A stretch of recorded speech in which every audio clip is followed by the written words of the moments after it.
Motorcycle কিংবা scooter চালানোর জন্য হেলমেট পরা বাধ্যতামূলক। শুধু আইন রক্ষার্থেই নয়, দুর্ঘটনা থেকে রক্ষা পেতেও হেলমেট ব্যবহার করেন চালকরা। হেলমেট নামটি খুবই পরিচিত। বাইক চালক থেকে শুরু করে সাধারণেরাও এটাকে চিনে থাকেন। এমনকি শিশুরাও হেলমেট নামটির সাথে পরিচিত। হেলমেট শব্দটি জনপ্রিয় হলেও এটি একটি ইংরেজি শব্দ। এর অর্থ জানা নেই বেশিরভাগ মানুষেরই। আমরা দৈনন্দিন জীবনে এমন অনেক কথাই বলে থাকি যা আসলে বাংলা নয়। ইংরেজি বা অন্য কোনো বিদেশি ভাষা থেকে তা গৃহীত হয়েছে। বর্তমানে তা চলতি শব্দে পরিণত হয়েছে।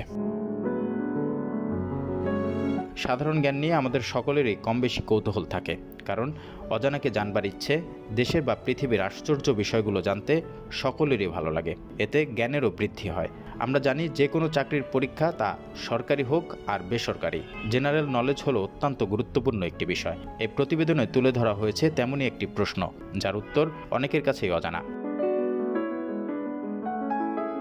বলুন তো দেখি, হেলমেট তো আমরা সবাই চিনি, কিন্তু এর বাংলা অর্থ কী? বাইক কিংবা স্কুটি চালানোর সময় নিরাপত্তার স্বার্থে হেলমেট পরা বর্তমানে বাধ্যতামূলক। হেলমেট না পরে গাড়ি চালানো আইনত অপরাধ। কিন্তু আমরা হেলমেট বললেও তা আদলে বাংলা শব্দ নয়। হেলমেট শব্দের বাংলা বলতে গিয়ে হিমশিম খেয়েছেন অনেকেই। এবার আসা যাক উত্তরে। হেলমেট শব্দের বাংলা হলো শিরস্থান। এছাড়া একে মাথার বর্ম বা টুপিও বলা হয়ে থাকে।